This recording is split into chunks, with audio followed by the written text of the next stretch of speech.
അതിന്റെ ഇടയിലാണ് ബഹുമാനപ്പെട്ട അലി റളിയല്ലാഹു അൻഹു ഒരു നാൾ വിളിച്ചിട്ട് പൊന്നുമോൾ അഥവാ പ്രിയപ്പെട്ട പത്നി ഫാത്തിമയോട് പറഞ്ഞു, മോളെ, വാപ്പാടെടുക്കൽ കുറെ അടിമകൾ വന്നിട്ടുണ്ട്, മോള് മാത്രമേ ഈ ജോലിയെല്ലാം ചെയ്ത് കഷ്ടപ്പെടേണ്ടതില്ല, ഒരടിമയെ തരാൻ ഉപ്പയോട് പറഞ്ഞുകൂടെ?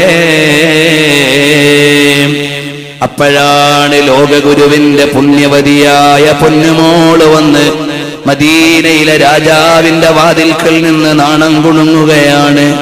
വിഷയം പറയാൻ കഴിയുന്നില്ല. എന്താണ് മോളെ വന്നത് പറയാൻ മനസ്സു വരുന്നില്ല.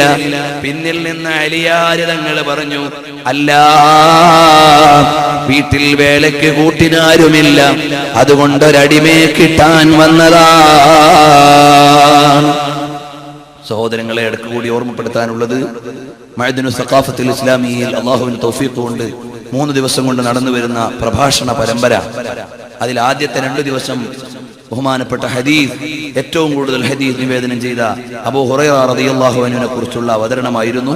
അതിൽ 1-ാം ദിവസത്തെയും 2-ാം ദിവസത്തെയും അബൂ ഹുറൈറ റളിയല്ലാഹു അൻഹുവിനെ കുറിച്ചുള്ള ജീവചരിത്രത്തിന്റെ സീഡികൾ പിറ്റേന്ന് ഇറങ്ങുന്നതിന്റെ ഭാഗമായി ഇന്ന് 2 ദിവസത്തേതും കൂടി നിങ്ങളുടെ കൈകളിലെത്തും. കഴിവുള്ളവർക്കൊക്കെ വാങ്ങാവുന്നതാണ്. അതുപോലെ ഫാത്തിമ സഹറ റളിയല്ലാഹു അൻഹയുടെ ജീവിതം മുഴുവനും ഇവിടെ അവതരിപ്പിക്കുവാൻ ഈ വേദിയിൽ നമുക്ക് പരിമിതിയുണ്ട്.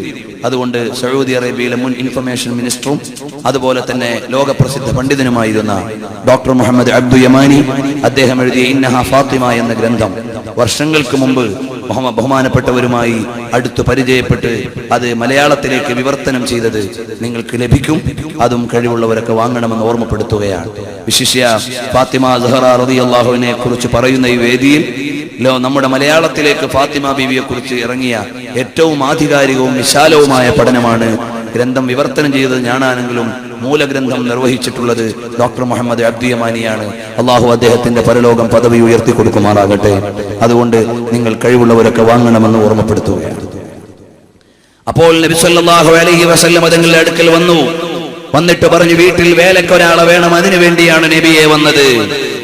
അപ്പോഴാണ് നീതിബോധത്തിന്റെ ഉന്നതിയിൽ നിൽക്കുന്ന ലോകരാജാവ് പറയുകയാണ്, മോളെ, പ്രിയപ്പെട്ട അലിയെ, വീട്ടിലേക്ക് പോയിക്കോ, ഞാൻ വൈകുന്നേരം അങ്ങ് വരാം.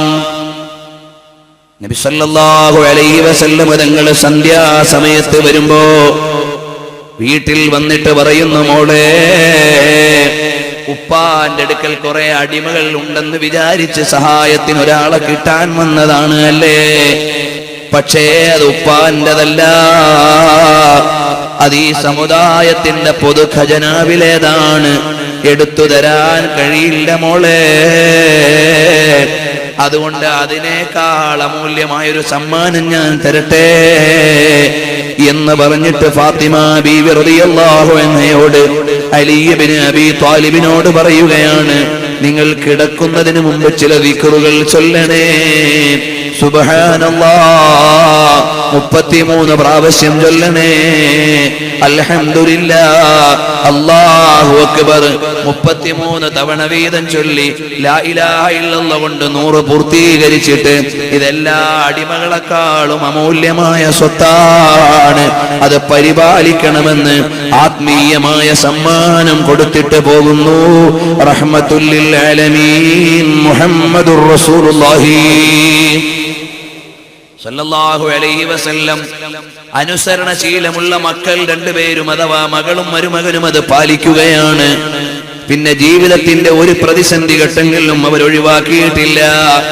പക്ഷേ നബി സല്ലല്ലാഹു അലൈഹി വസല്ലം തങ്ങൾക്ക് മോളെ തൊട്ടടുത്ത വീട്ടിൽ കിട്ടിയാൽ സന്തോഷമുണ്ടായിരുന്നു. അവസാനം അതാ ഹാരിസത്ത് ബിൻ നുഅ്മാൻ റളിയല്ലാഹു അൻഹുവിന്റെ വീട്, അതാണ് മദീന പള്ളിയുടെ തൊട്ടടുത്തുള്ള വീട്. അദ്ദേഹത്തെ മാറ്റിയിട്ടല്ലാതെ വേറൊരാളെ താമസിപ്പിക്കാൻ പറ്റില്ല. പക്ഷേ ഹാരിസത്ത് ബിൻ നുഅ്മാൻ റളിയല്ലാഹു അൻഹു പല പ്രാവശ്യവും നബി സല്ലല്ലാഹു അലൈഹി വസല്ലം തങ്ങളുടെ ഉമ്മഹാത്തുൽ മുഅ്മിനീങ്ങൾ ഓരോരുത്തരും ജീവിതത്തിലേക്ക് വന്നപ്പോ വീട് മാറിയിട്ട് നീങ്ങി പോയ ആളാണ്. ഇനി മോൾക്ക് വേണ്ടി കൂടി വീടൊന്ന് മാറിത്തരാൻ ഹാരിസത്ത് ബിൻ നുഅ്മാനിനോട് പറയാൻ നാണമുണ്ടേ.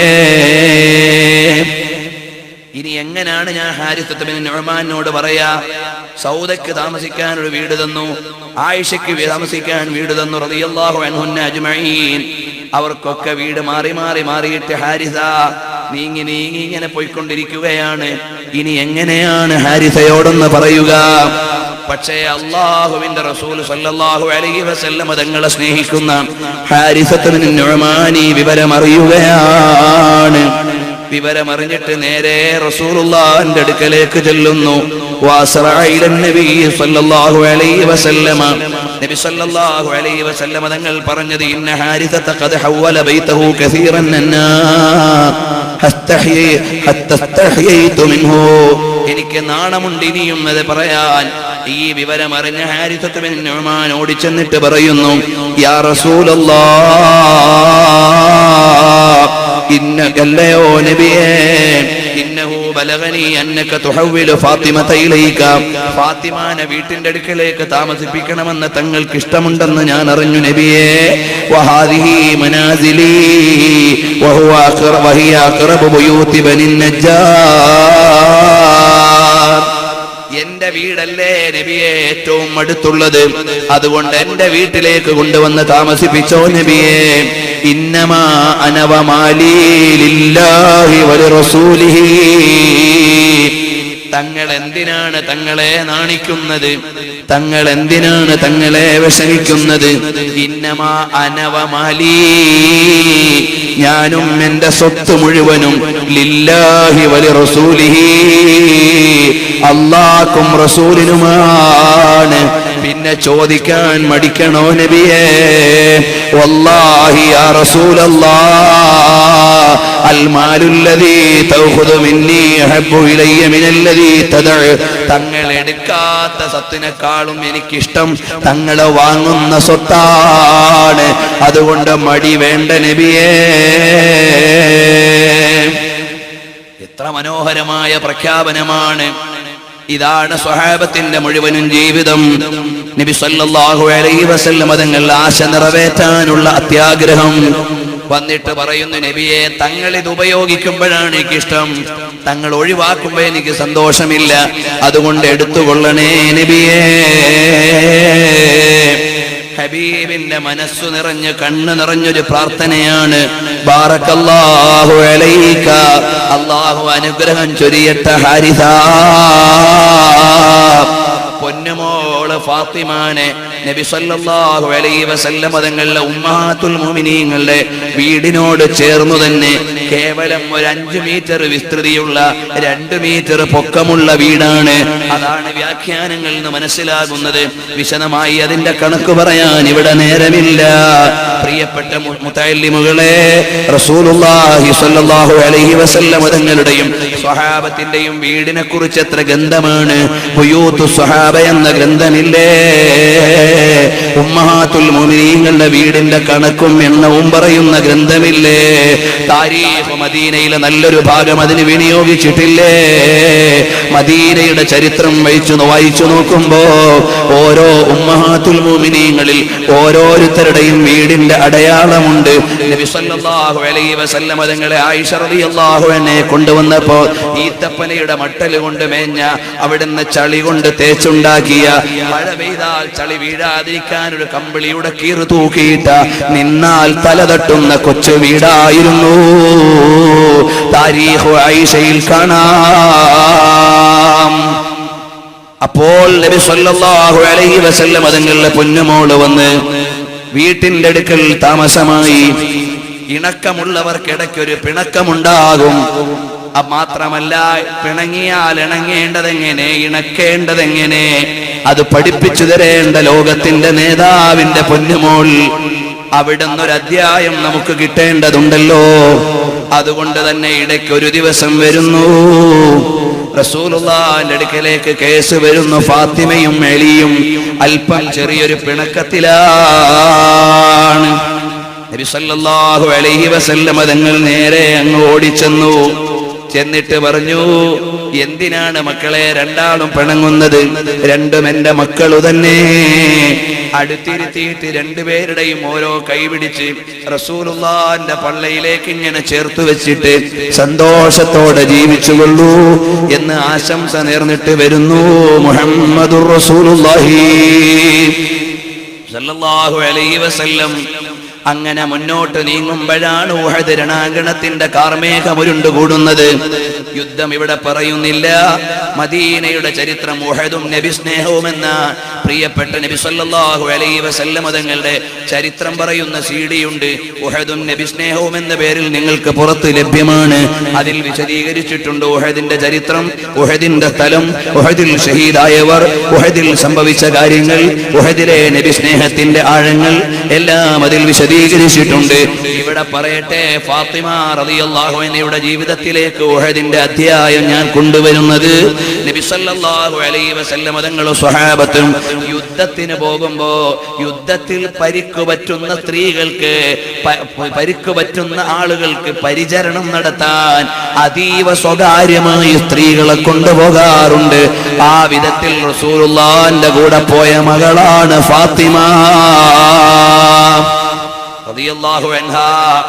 ഇന്ന് ചില പൊട്ടാസ സംഘടനകൾ, തീവ്രവാദ സംഘടനകൾ ഇത്തരം ഉദാഹരണങ്ങൾ പിടിച്ച് പെണ്ണിനെ തെരുവിലിറക്കുകയും പെണ്ണിനെ കൊണ്ട് പരേഡ് നടത്തുകയും ഒക്കെ നടത്തുന്നുണ്ട്. ഇസ്ലാമിൽ ഒരു തെളിവും അതിനില്ല. പെണ്ണ് കവലയിൽ ഇറങ്ങി മുദ്രാവാക്യം വിളിക്കേണ്ടവളല്ല. പെണ്ണ് തെരുവിൽ ഇറങ്ങിയിട്ട് സമരം നടത്തേണ്ടവളല്ല. നബി സല്ലല്ലാഹു അലൈഹി വസല്ലം തങ്ങളുടെ പ്രിയപ്പെട്ട ആയിഷ റളിയല്ലാഹു അൻഹാ എത്ര ദിഷണയുള്ള പെണ്ണാണ്. 2000-ൽ ചില്ലാനം ഹദീസ് നിവേദനം ചെയ്ത മഹദിയാണ്. 4 ഖലീഫമാരും ആയിഷ ബീവിയുടെ അടുക്കൽ വന്നിട്ട് സംശയ നിവാരണം നടത്തിയിട്ടുണ്ട്. 4 ഖലീഫമാരുടെയും കാലശേഷമാണ് വഫാത്തായത്. എന്നാൽ ആദ്യത്തെ ഖലീഫയായിട്ട് എന്റെ പ്രിയപ്പെട്ട ഭാര്യ ആയിഷ ഇരിക്കട്ടെ എന്ന് പറഞ്ഞാൽ ഒരൊറ്റയാളും എതിർക്കുകയില്ല. എന്നിട്ട് നബി സല്ലല്ലാഹു അലൈഹി വസല്ലം തങ്ങൾ ആയിഷ ബീവിയെ ഖലീഫയാക്കിയോ, ഒരു ഗവർണറാക്കിയോ, ഏതെങ്കിലും ഒരു പ്രവിശ്യയുടെ ഉത്തരവാദിത്വം കൊടുത്തോ, ഒരു ഡിപ്പാർട്ട്മെന്റിന്റെ ഡ്യൂട്ടി കൊടുത്തോ, ഒരൊറ്റ ജോലിയും ആയിഷ ബീവിക്ക് കൊടുത്തിട്ടില്ല. ബുദ്ധിയില്ലാത്തത് കൊണ്ടല്ല, വിവരമില്ലാത്തത് കൊണ്ടല്ല, കാര്യശേഷിയില്ലാത്തത് കൊണ്ടല്ല, ഇസ്ലാം പഠിപ്പിക്കുന്ന പെണ്ണിന്റെ റോൾ അവിടെ അല്ലാത്തത് കൊണ്ടാണ് അല്ലാഹുവിന്റെ റസൂൽ മുഹമ്മദുർ റസൂലുള്ളാഹി സല്ലല്ലാഹു അലൈഹി വസല്ലം തങ്ങൾ തെരുവിലേക്കും അമരത്തേക്കും കൊണ്ടുവരാതിരുന്നത്. ഏത് ന്യായത്തിന്റെ പേരിലാണെങ്കിലും ദീനിനെതിരെയുള്ള അവരോധനങ്ങൾ മുഴുവനും അപകടമേ ഉണ്ടാക്കുകയുള്ളൂ. അതുകൊണ്ട് വരൂ ഇലാ ഹയാതി വജനാബി റസൂലില്ലാഹ് സല്ലല്ലാഹു അലൈഹി വസല്ലമ. സംവരണത്തിന്റെ ഇടവഴികളിലൂടെ ആധുനിക തലമുറയിലെ മുസ്ലിം യുവതികൾ തെരുവിലേക്ക് ചാടിയിറങ്ങുമ്പോ, മോളെ, നിന്റെ റോൾ മോഡൽ ഏതെങ്കിലും ഒരു പാശ്ചാത്യൻ പാർലമെന്റിലെ പെണ്ണല്ല, ലോകാധികാരിയായ അല്ലാഹുവിന്റെ പുണ്യപ്രവാചകർ റസൂലുള്ളാഹി സ്വല്ലല്ലാഹു അലൈഹി വസല്ലം തങ്ങളുടെ ഭാര്യമാരാണ്. ആയിഷ ബീവിയല്ലേ നമ്മുടെ മാതൃക. പക്ഷേ നമ്മൾ മറന്നുപോയി. കാരണം എന്തേ? ഭൗതികമായ സുഖം മുമ്പിലേക്ക് വരുമ്പോ ആത്മീയതയെ ഹംസിക്കുന്നവർക്ക് ആത്മാവിന്റെ ഭാഷയറിയില്ല, കടന്നു പോകാനുള്ള നേരമില്ല. ഫാത്തിമ ആയിഷ റളിയല്ലാഹു അൻഹ അധികാരിയായില്ല. എന്നാ പൊന്നുമോള് ഫാത്തിമ റളിയല്ലാഹു അൻഹ എവിടെങ്കിലും ഒരു പ്രവിശ്യയുടെ ഗവർണറായിട്ടുണ്ടോ? ഏതെങ്കിലും ഒരു രാജ്യത്തേക്ക് അംബാസഡറായി അയച്ചിട്ടുണ്ടോ? അതിന് പറ്റാത്ത മോളായതുകൊണ്ടാണോ? നല്ല സുന്ദരിയാണ്, സുശീലയാണ്, വിവരമുള്ളവരാണ്. അതുപോലെ തന്നെ അല്ലാഹുവിന്റെ ഹബീബിന്റെ ജീവിത രീതികൾ മുഴുവനും അറിയുന്ന ഭവതിയാണ്. പക്ഷേ ഇസ്ലാമിന്റെ നിയമം പഠിപ്പിക്കാൻ വന്ന നേതാവ്, അല്ലാഹുവിന്റെ ദീന് പഠിപ്പിക്കാൻ വന്ന നേതാവ് മുഹമ്മദുർ റസൂലുള്ളാഹി സല്ലല്ലാഹു അലൈഹി വസല്ലം തങ്ങൾ ചെയ്തില്ല. അതുകൊണ്ട് സിദ്ദീഖുൽ അക്ബർ തങ്ങളുടെ പാർലമെന്റിൽ പെണ്ണിന്റെ സ്വരം കേട്ടില്ല. അതുകൊണ്ട് അമേരിക്ക പോലും മാതൃകയായി സ്വീകരിച്ച മാനിഫെസ്റ്റോ എഴുതിയ ഉമർ ഇബ്നുൽ ഖത്താബ് തങ്ങളുടെ പാർലമെന്റിലോ ലെജിസ്ലേറ്റീവ് അസംബ്ലിയിലോ കിളിസ്വരം ഉയർന്നില്ല. ഉസ്മാൻ ഇബ്നു അഫ്ഫാൻ തങ്ങളുടെ പെണ്ണിനെ കയ്യിൽ പിടിച്ചിട്ട് പാർലമെന്റിലേക്ക് പോയില്ല. അലി ഇബ്നു അബീ ത്വാലിബ് റളിയല്ലാഹു അൻഹു ഭാര്യയെ കൂടെ പിടിച്ചിട്ട് അധികാരത്തിന് പോയില്ല. അതാണ് ഇസ്ലാമിന്റെ വ്യവസ്ഥിതി. ആധുനിക ലോകത്ത് ഇതൊന്നും പറഞ്ഞാൽ നടപ്പില്ല മുസ്ലിയാരെ എന്ന് പറഞ്ഞിട്ട് കാര്യമില്ല മോനെ. നിയമം എത്ര തീച്ചൂളയിലും പറയേണ്ടതാണ്. പെണ്ണ് അധികാരത്തിലേറിയത് മുതൽ ഒരുപാട് വേദന ലോകം അനുഭവിച്ചു കൊണ്ടിരിക്കുകയാണ്. സംവരണം കൊണ്ട് ഇവിടെ പെണ്ണുങ്ങൾക്ക് രക്ഷ കിട്ടിയിട്ടുണ്ടോ? ഇല്ല. ചില പ്ലാസ്റ്റിക് ഇസ്ലാമിക് സംഘടനകൾ പാശ്ചാത്യന്റെ താല്പര്യങ്ങളെ പുലർത്തി കൊടുക്കാൻ പെണ്ണ് കൂടുണ്ടെങ്കിലേ എല്ലാം നടക്കൂ എന്ന മുദ്രാവാക്യത്തിൽ ഇറങ്ങിയിട്ടുണ്ട്. പക്ഷേ ഹബീബ് അത് പഠിപ്പിച്ചിട്ടില്ല. മുഹമ്മദുർ റസൂലുള്ളാഹി സ്വല്ലല്ലാഹു അലൈഹി വസല്ലമ അവിടുന്ന് നബി സ്വല്ലല്ലാഹു അലൈഹി വസല്ലമ തങ്ങളുടെ അടുക്കലേക്ക് ഉഹദ് യുദ്ധത്തിൽ സ്വകാര്യമായി സേവനം ചെയ്യാൻ പോയ പ്രിയപ്പെട്ട പൊന്നുമോള് ഫാത്തിമ, അതാ പരിക്കു പറ്റിയിട്ട് താങ്ങിക്കൊണ്ടുവരുന്ന പ്രിയപ്പെട്ട ഉപ്പാന്റെ അടുക്കലേക്ക് ഓടിച്ചെല്ലുമ്പോ മുറിവ് പറ്റിയിടത്തേക്ക് അലി ഇബ്നു അബീ ത്വാലിബ് റളിയല്ലാഹു അൻഹു വെള്ളമൊഴിക്കുകയാണ്.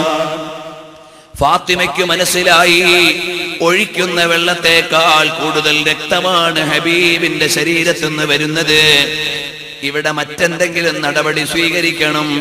ഉടനെ തഴപ്പായ എടുത്ത് കത്തിച്ചിട്ട് അതിന്റെ ചാരം ചാമ്പലെടുത്ത് മരുന്ന് പോലെ റസൂലുള്ളാഹിന്റെ മുറിവിൽ രക്തം നിൽക്കാൻ വെച്ചുകൊടുത്ത പ്രിയപ്പെട്ട മകൾ ഫാത്തിമ റളിയല്ലാഹു അൻഹാ. ചരിത്രം വായിക്കുമ്പോഴും അമ്പരക്കേണ്ടതില്ല. സാധാരണക്കാരായ ആളുകൾ രോഗചികിത്സ നടത്തേണ്ട രീതി പഠിപ്പിക്കേണ്ട നബിയാണത്. അതേ ഹബീബ് തന്നെ അതേ യുദ്ധത്തിൽ തന്നെ ഖതാദത്ത് ബിൻ നുഅ്മാൻ റളിയല്ലാഹു അൻഹുവിന്റെ കണ്ണ് പൂർവ്വസ്ഥാനത്ത് വെച്ചു കൊടുത്തിട്ടുണ്ട്. നബി സല്ലല്ലാഹു അലൈഹി വസല്ലം തങ്ങളുടെ ബോഡി ഗാർഡായി നിന്ന ഖതാദത്ത് ബിൻ നുഅ്മാൻ റളിയല്ലാഹു അൻഹുവിന്റെ മുമ്പിൽ റസൂലുള്ളാഹിക്ക് നേരെ വന്ന അമ്പ് വന്നപ്പോ കൈ ഉയർത്തി തടുക്കാനുള്ള സമയമില്ല. തല ഉയർത്തിയിട്ട് കണ്ണുകൊണ്ട് അമ്പങ്ങേറ്റെടുത്തപ്പോ കണ്ണ് തെറിച്ച് കൈവെള്ളയിലേക്ക് വീണു. ഫാസറഅ ഖതാദത്തു ഇലാ റസൂലില്ലാഹി സ്വല്ലല്ലാഹു അലൈഹി വസല്ലം വഅയ്നുഹു ഫീ കഫിഹി. കൈവെള്ളയിൽ കണ്ണും കൊണ്ട് ഓടി അങ്ങ് ചെന്നപ്പോ നബി സല്ലല്ലാഹു അലൈഹി വസല്ലം തങ്ങൾ കരഞ്ഞിട്ട് പറഞ്ഞു, അല്ലാഹുമ്മ ഇന്ന ഖതാദത ഖദ് ഔജഹ നബിയക ബിവജ്ഹിഹി ഫജ്അൽ ലൈനഹു അഹദ്ദഹുമാ നദറാ ഔ കമാ ഖാൽ. ഓ അല്ലാഹുവേ, എന്റെ പ്രിയപ്പെട്ട ഖതാദ എന്ന അനുയായി കണ്ണുകൊണ്ട് എനിക്ക് ജീവരക്ഷയ്ക്ക് വേണ്ടി നിന്ന ആളാണ്.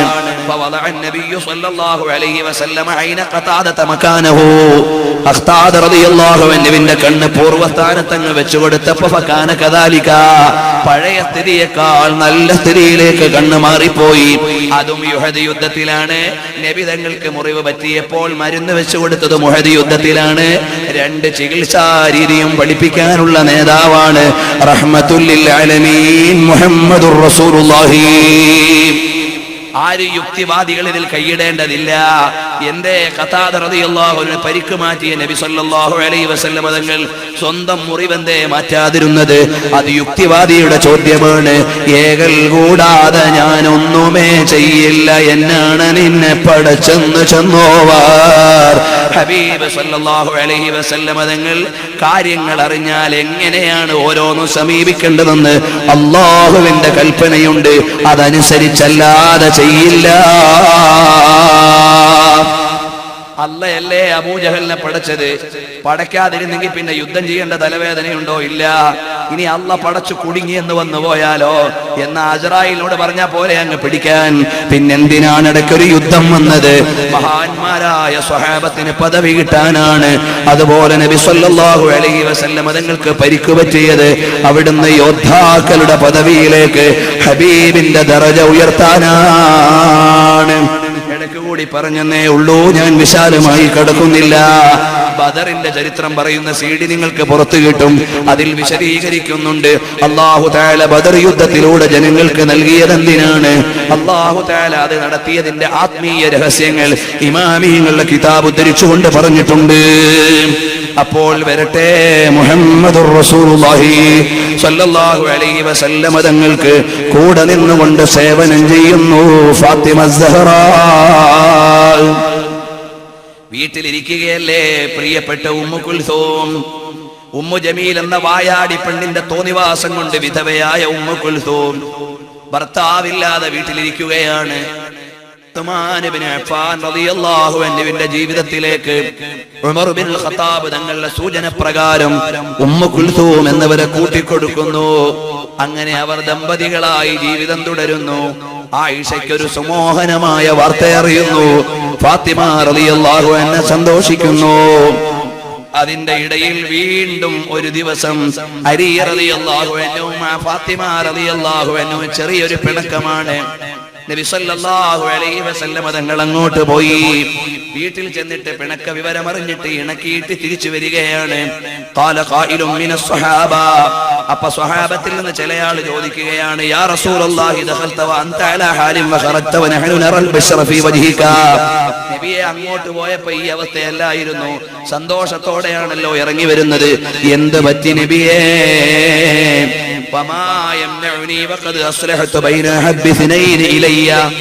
എങ്ങനെ ഞാൻ ചിരിക്കാതിരിക്കും, എങ്ങനെ ഞാൻ സന്തോഷിക്കാതിരിക്കും? എനിക്ക് ഇഷ്ടപ്പെട്ട രണ്ടുപേരുടെ ഇടയിൽ യോജിപ്പുണ്ടാക്കിയിട്ട് വരികയാണ്. എന്റെ മകള് ഫാത്തിമയും മരുമകൻ അലിയും ചെറിയൊരു സൗന്ദര്യ പിണക്കത്തിലായിരുന്നു. അവരെ യോജിപ്പിച്ചിട്ട് വരികയാണ്. മാത്രമല്ല, പിന്നൊരിക്കൽ കൂടി മൂന്നാമതൊരു പിണക്കം കിതാബിൽ കാണുന്നുണ്ട്. രണ്ടുപേരും തമ്മിൽ ചെറിയൊരു പിണക്കമുണ്ടായപ്പോൾ ഫാത്തിമ ബീവി പറഞ്ഞു, ഞാൻ ഉപ്പാനോട് പറയും എന്ന് പറഞ്ഞിട്ട് മെല്ലെ ഇറങ്ങി വാപ്പാന്റെ വീട്ടിലേക്ക് പോകാൻ. പിന്നെ അലിയാരുതങ്ങളും ഇറങ്ങി വാതിൽക്കൽ ചെന്നു. ഫാത്തിമ ബീവി പരാതി പറയാൻ തുടങ്ങിയപ്പോഴേക്ക് ബഹുമാനപ്പെട്ട അലി റളിയല്ലാഹു അൻഹു പറഞ്ഞു, നബിയേ, ഇനി ഒരിക്കലും ഞാൻ ഫാത്തിമാനെ പിണക്കൂല നബിയേ. വല്ലാഹി ലാ ആതി അബദൻ തക്റഹീനഹു അബദാ. ഒരിക്കലും പ്രിയപ്പെട്ട ഫാത്തിമാക്ക് ഇഷ്ടമില്ലാത്ത ഒരു കാര്യവും ഞാൻ ചെയ്യൂല, ഞങ്ങൾ പിണങ്ങൂല നബിയേ. കയ്യിൽ പിടിച്ചു കൂട്ടി സന്തോഷത്തോടെ വീട്ടിലേക്ക് വന്നു. പക്ഷേ ആ ദാമ്പത്യ വല്ലരിയിൽ ഒരു വലിയ വേദനയ്ക്ക് വഴിയൊരുക്കാൻ ഒരുങ്ങുകയാണ്. അബൂജഹലിന്റെ മകളെ അലി റളിയല്ലാഹു അൻഹു വിവാഹം ചെയ്യാനുള്ള ഒരു ആലോചന. അലി റളിയല്ലാഹു അൻഹുവിന്റെ അടുക്കലേക്ക് പ്രപ്പോസൽ വന്നു. ഫാത്തിമ റളിയല്ലാഹു അൻഹ അറിയുകയാണ്, എന്റെ ഭർത്താവ് രണ്ടാമതൊരു വിവാഹം കഴിക്കുന്നതിനെ അല്ല, അബൂജഹലിന്റെ മകളെ കല്യാണം കഴിക്കാൻ പോകുന്നെന്ന വാർത്തയാണ്. ഇതറിഞ്ഞ് ദുഃഖിതയായി വീട്ടിൽ ഇരിക്കുമ്പോഴാണ് അതാ നബിയുനൽ അമീൻ മുഹമ്മദുർ റസൂലുള്ളാഹി സല്ലല്ലാഹു അലൈഹി വസല്ലം ദീനിന്റെ നിയമത്തിൽ ബഹുഭാര്യത്വം അനുവദിച്ച സമയങ്ങളുണ്ട്. അതിനെ വിലക്കാൻ ഫാത്തിമയ്ക്ക് അധികാരമില്ല. നബി തങ്ങളും അത് വിലക്കിക്കൊള്ളണമെന്നില്ല. അതുകൊണ്ട് രണ്ടാമതൊരു ഭാര്യയെ സ്വീകരിക്കുന്നത് ഇസ്ലാമിക ശരീഅത്തിൽ തെറ്റല്ല. നബി സല്ലല്ലാഹു അലൈഹി വസല്ലം തങ്ങളുടെ മരുമക്കൾ അങ്ങനെ ചെയ്തുകൂടാ എന്ന പ്രത്യേക നിയമമൊട്ട് വന്നിട്ടുമില്ല. അതുകൊണ്ടാണ് അലി റളിയല്ലാഹു അൻഹു അത് ആലോചിച്ചതിൽ മിണ്ടാതിരുന്നത്. പക്ഷേ വിവരമങ്ങ് മദീനയിലെ രാജാവ് അറിഞ്ഞപ്പോ മദീനത്തെ പള്ളിയിലെ മിമ്പറിലേക്ക് കയറിയിട്ട് പറയുന്നു, സഹാബാ, ബനൂ ഹാഷിം അലി ഇബ്നു അബീ താലിബിനോട് ഒരു വിവാഹാന്വേഷണം നടത്തിയിട്ടുണ്ട്. ഞാൻ അനുമതി നൽകിയിട്ടില്ല, ഞാൻ അനുമതി നൽകിയിട്ടില്ല, ഞാൻ അനുമതി നൽകിയിട്ടില്ല. 3 തവണ അങ്ങ് പ്രഖ്യാപിച്ചിട്ട് പറഞ്ഞു, എന്റെ മോളായതുകൊണ്ട് എന്റെ മരുമകൻ രണ്ടാമതൊന്ന് കെട്ടിക്കൂടാന്നുള്ള നിയമമല്ല. കാരണം ആലോചിച്ചത് അബൂജഹലിന്റെ മകളെയാണ്. ലാ തജ്തമിഉ ബിന്തു റസൂലില്ലാഹി വ ബിന്തു അദുവില്ലാഹ്. അള്ളാന്റെ ബദ്ധശത്രുവായ അബൂജഹലിന്റെ മോളും റസൂലുള്ളാഹിന്റെ മോളും ഒരു വീട്ടിൽ ജീവിക്കാൻ പറ്റൂല. അതുകൊണ്ട് അലിന്റെ പ്രപ്പോസൽ അവിടെ വേണ്ട. നബി സല്ലല്ലാഹു അലൈഹി വസല്ലം തങ്ങളുടെ പ്രഖ്യാപനം വന്നപ്പോ അലി റളിയല്ലാഹു അൻഹു ഓടിച്ചെന്നു. ഇമാം മുസ്ലിം ഉദ്ധരിക്കുന്നുണ്ട്. ചെന്നിട്ട് പറഞ്ഞു, നബിയേ, എനിക്ക് ഈ വിഷയം അറിയില്ലായിരുന്നു. അതുകൊണ്ട് ഞാൻ എന്റെ വിചാരവും അന്വേഷണത്തിന്റെ വഴികളും എല്ലാം മുടക്കിയിട്ടുണ്ട് നബിയേ. അങ്ങനെ മനോഹരമായ ഒരു ജീവിതത്തിന്റെ താളം കൃത്യമായി മുന്നോട്ട് പോവുകയാണ്. ഇടയിൽ വെച്ച് മനോഹരമായ കുറെ ശോഭനമായ ചിത്രങ്ങളുണ്ട്. പറയാൻ സമയമില്ല. ഞാൻ എന്റെ പ്രസംഗത്തിന്റെ കടിഞ്ഞാൻ പിടിക്കുകയാണ്. അതാ ഒരു ദിവസം ഹബീബ് മുഹമ്മദുർ റസൂലുള്ളാഹി സല്ലല്ലാഹു അലൈഹി വസല്ലം തങ്ങൾ അറിയുന്നു, ഫാത്തിമയ്ക്കൊരു മകൻ ഹസൻ പിറന്നിരിക്കുന്നു. ഹബീബാണ് പേരിട്ടത്, തൊട്ടുകൊടുത്തത്. അല്പം കഴിഞ്ഞു, വർഷങ്ങൾ കഴിഞ്ഞപ്പോൾ ഹുസൈൻ പിറക്കുന്നു. നബി സല്ലല്ലാഹു അലൈഹി വസല്ലം തങ്ങളുടെ ഇഷ്ടമക്കളാണ് അൽ ഹസൻ വൽ ഹുസൈൻ, സയ്യിദാ ശബാബി അഹ്ലിൽ ജന്ന. സ്വർഗീയ യുവാക്കളുടെ നേതാക്കളാണ് ഹസനും ഹുസൈനും. ഫാത്തിമത്തു സയ്യിദത്തു നിസാഇ അഹ്ലിൽ ജന്ന. സ്വർഗീയ വനിതകളുടെ നേതാവാണ് ഫാത്തിമ റളിയല്ലാഹു അൻഹാ. അന മദീനത്തുൽ ഇൽമി വഅലിയും ബാബുഹാ. ഞാൻ വിജ്ഞാനത്തിന്റെ നഗരിയാണ്. ബഹുമാനപ്പെട്ട അലി റളിയല്ലാഹു അൻഹു അതിന്റെ കവാടമാണ്. അങ്ങനെ മനോഹരമായ കുടുംബം ഇങ്ങനെ മുന്നോട്ട് പോവുകയാണ്. ഹബീബിന്റെ ഹോബി എന്താണ്? മോളുടെ വീട്ടിൽ പോയിട്ടേ കാര്യങ്ങൾ അറിഞ്ഞിട്ടേ എവിടെയും പോകൂ. ചില ദിവസം വീട്ടിലേക്ക് ചെല്ലുമ്പോ മോള് മാത്രമേ കാണൂ. ചിലപ്പോ അലിയാര് തങ്ങളും കാണും, ചിലപ്പോ മക്കളും കാണും. അവരെ എടുത്തിരുത്തിയിട്ട് കളിപ്പിക്കും, അവരെ കൊണ്ട് അല്പസമയം ചെലവഴിക്കും. ചിലപ്പോൾ അവർക്ക് ദാഹമാണെങ്കിൽ സ്വന്തം നാവ് വായിലേക്ക് ഇട്ട് കൊടുത്തിട്ട് വെള്ളം കുടിക്കാൻ അനുവദിക്കും. അങ്ങനെ എല്ലാമുള്ള ഹബീബ് ഒരു ദിവസം ചെല്ലുമ്പോ മകളും മരുമകനും കിടന്നുറങ്ങുകയാണ്. ഇപ്പുറത്തിരുന്നിട്ട് മകൻ ഹസൻ കരയുകയാണ്. നബി സല്ലല്ലാഹു അലൈഹി വസല്ലം തങ്ങൾ മോളെ വിളിച്ചില്ല, മരുമകനെ വിളിച്ചില്ല, ശബ്ദമുണ്ടാക്കിയില്ല. മെല്ലെ ഹസനെ എടുത്തിട്ട് വീട്ടിന്റെ മുറ്റത്തേക്ക് ഇറങ്ങി. അവിടെ നിൽക്കുന്ന ആടിനെ കറന്ന് പാത്രത്തിൽ പാലെടുത്ത് ഹസന് പാല് കൊടുത്തിട്ട്, മകൾ ഉറങ്ങിക്കോട്ടെ, മരുമകൻ വിശ്രമിച്ചോട്ടെ. നടന്നു പോകുന്ന വാത്സല്യമുള്ള പിതാവ് മുഹമ്മദുർ റസൂലുള്ളാഹി സല്ലല്ലാഹു അലൈഹി വസല്ലം മറ്റൊരിക്കൽ വരുമ്പോ ഹസനൈനി കരയുകയാണ്. അവിടുന്ന് നബി സല്ലല്ലാഹു അലൈഹി വസല്ലം തങ്ങളൊരു ജൂതന്റെ തോട്ടത്തിൽ പോയി അവിടുത്തെ ഈത്തപ്പനയ്ക്ക് വെള്ളം നനച്ചിട്ട് കൂലി കിട്ടിയ കാരക്ക കൊണ്ടുവന്ന് മക്കളെ മടിയിലിരുത്തിയിട്ട് ചീന്തായി കീറി വായിൽ വെച്ചു കൊടുത്തിട്ട് സ്നേഹം കാണിച്ച മുഹമ്മദുർ റസൂലുള്ളാഹി സല്ലല്ലാഹു അലൈഹി വസല്ലം തങ്ങൾ മിമ്പറിൽ ഖുതുബ ഓതുമ്പോ കുഞ്ഞു മക്കള് വീണും എഴുന്നേറ്റും മെല്ലെ മെല്ലെ നടന്നു വരുമ്പോ മിമ്പറിൽ നിൽക്കുന്ന ഹബീബ് വാത്സല്യം കാണിച്ചു സ്വീകരിച്ച മക്കളാണ് ഹസനൈൻ, ബത്തൂലിന്റെ മക്കൾ. പിന്നെ ഒരിക്കൽ വരുമ്പോ ഹസനൈനിയെ കാണാനില്ല, വാപ്പയും കാണാനില്ല. കൊച്ചു വെളുപ്പാൻ കാലമാണ്. ഹബീബ് ചോദിച്ചു, മോളെ ഫാത്തിമ എവിടെ പോയി? അലി എവിടെ പോയി മക്കൾ? നബിയെ, ഉപ്പ വിശപ്പ് അധികരിച്ചിട്ട് മക്കള് കരഞ്ഞപ്പോ ആ മക്കളെ എടുത്തിട്ട് അവിടെ ഒരു തോട്ടത്തിലേക്കോ മറ്റോ പോയതാണ്. ചെല്ലുമ്പോ ഹസനൈനി ഒരു മരത്തിന്റെ ചുവട്ടിലിരുന്ന് കളിക്കുന്നു. ആരാണ് കൂട്ടുകാരെ? ഹസനൈനി നാളെ സ്വർഗത്തിലെ യുവാക്കളുടെ നേതാവാണ്. ഹസനും ഹുസൈനും ഇരുന്ന് മരത്തിന്റെ ചുവട്ടിൽ കാരക്കയും കടിച്ചിട്ട് കളിക്കുകയാണ്. തോട്ടത്തിൽ നിന്ന് പണിയെടുക്കുകയാണ്. അലി ഇബ്നു അബീ ത്വാലിബ് റളിയല്ലാഹു അൻഹു ഓടി വന്നിട്ട് പറഞ്ഞു, നബിയേ, മക്കൾക്ക് വിശന്നപ്പോ അവരെയും എടുത്തിറങ്ങിയതാണ്. ആദ്യത്തെ ചെറിയ ജോലി ചെയ്തപ്പോ കിട്ടിയ കാരക്ക ഇവർക്ക് കഴിക്കാൻ കൊടുത്തതാണ്. ഇനി ഫാത്തിമാക്കും കൂടി 2-3 സമാഹരിക്കണം.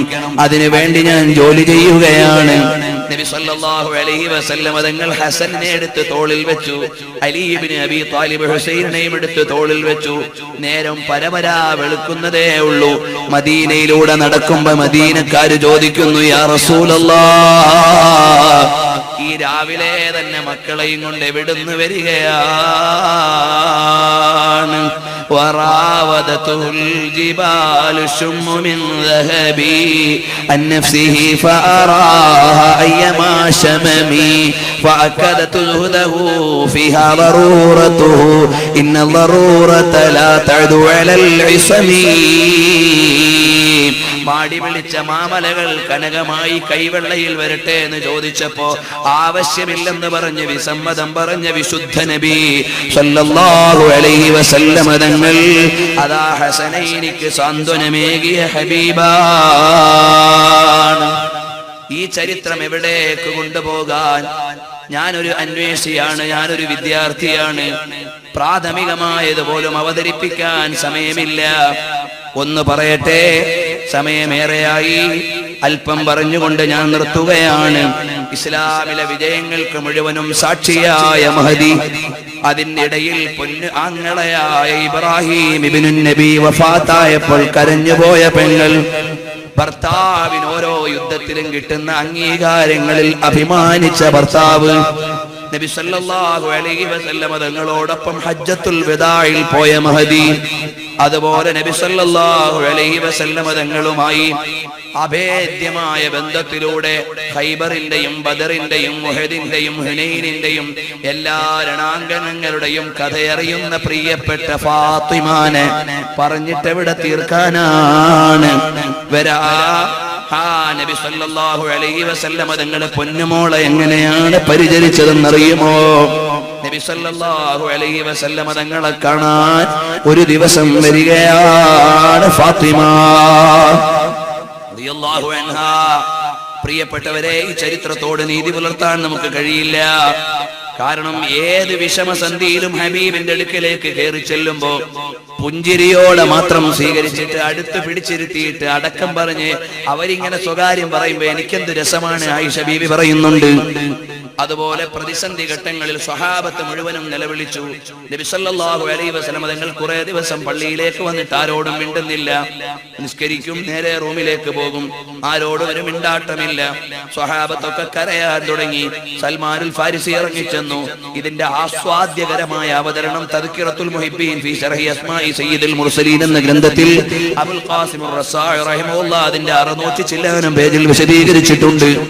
ചുരുക്കി പറയട്ടെ, ആ ഹബീബ് സല്ലല്ലാഹു അലൈഹി വസല്ലം തങ്ങൾ വേദനിക്കുന്ന സമയത്ത് മുഴുവൻ അടുത്തു ചെന്നിട്ട് സാന്ത്വനത്തിന്റെ ചിരി തിരിച്ചു വാങ്ങിയ പൊന്നുമോൾ. ആ പൊന്നുമോളെ വളർത്തിക്കൊണ്ടുവന്നത് ദുനിയാവിലെ രാജാവാകാനല്ല, രാജ്ഞിയാകാനല്ല, മറിച്ച് സ്വർഗത്തിലെ രാജാത്തിയാകാനാണ്. ഒരു ദിവസം റസൂലുള്ളാഹിനെ കാണാൻ വന്നപ്പോ ഫാത്തിമാന്റെ കഴുത്തിൽ ഒരു മാല തിളങ്ങുകയാണ്. ഹബീബ് ഒന്നും പറഞ്ഞില്ല, മുഖം മെല്ലെ അങ്ങ് തിരിച്ചു. മകള് വായിച്ചു, എന്റെ വാപ്പാക്ക് ഇഷ്ടമായിട്ടില്ല. വാപ്പ വിചാരിച്ചു എന്റെ മകൾ ഒരു പരിത്യാഗിയായി ജീവിച്ച് സ്വർഗത്തിലെ രാജാവായി വരേണ്ട മോൾക്ക് ഈ ആഭരണത്തോട് വല്ല ഭ്രമവും വന്നുപോയോ? ഇതാദ്യമേ വായിച്ച മഹദി നേരെ അങ്ങിറങ്ങി ആ മാല കൊണ്ടുപോയി വിറ്റിട്ട് ഒരടിമയെ മോചിപ്പിച്ചിട്ട് തിരിച്ച് റസൂലുള്ളാഹിന്റെ മുമ്പിലേക്ക് വരികയാണ്. ചിരിച്ചുകൊണ്ട് ഹബീബ് ചോദിക്കുകയാണ്, മോളെ, നേരത്തെ വന്നപ്പോൾ മാല എവിടെ പോയി? അപ്പൊ മഹദി പറയാണ്, ലഖദ് ബിഅതുൽ ഖലാദത വഷ്തറൈതു ബിസമനിഹാ അബദൻ വഅതഖതുഹു.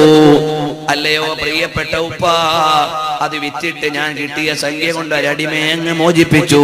ഫതഹല്ലല വജ്ഹു റസൂലില്ലാഹ്.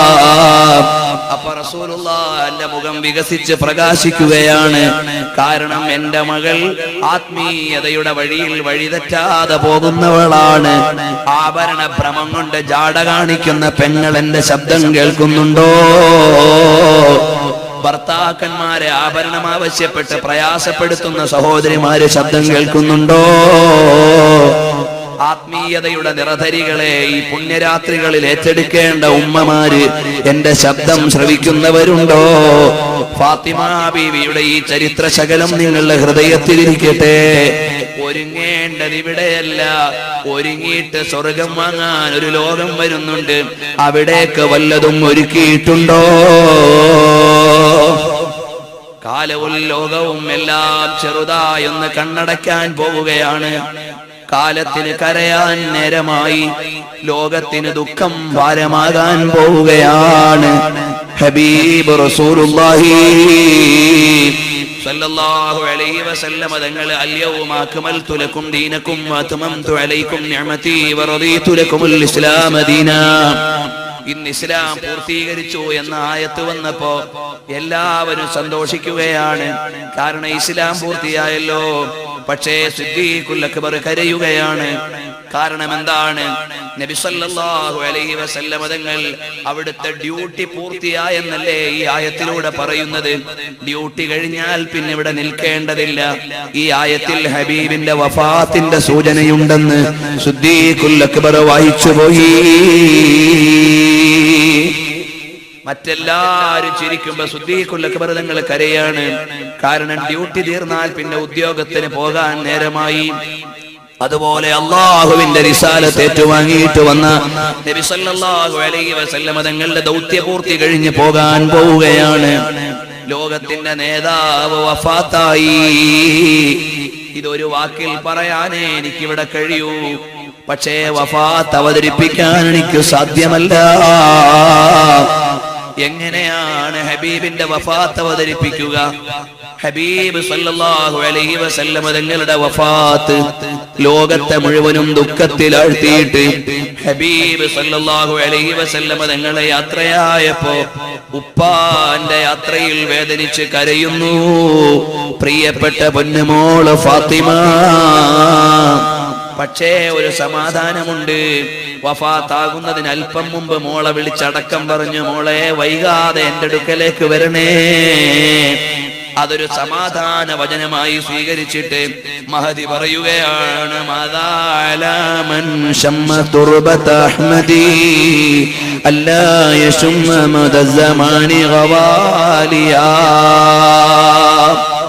ഹബീബ് സല്ലല്ലാഹു അലൈഹി വസല്ലം തങ്ങളുടെ മണ്ണിന്റെ സുഗന്ധമറിഞ്ഞവരെ, ഇനി കാലങ്ങളോളം വിലപിടിപ്പുള്ള അമൂല്യമായ സുഗന്ധങ്ങളൊന്നും വാങ്ങേണ്ടതില്ല.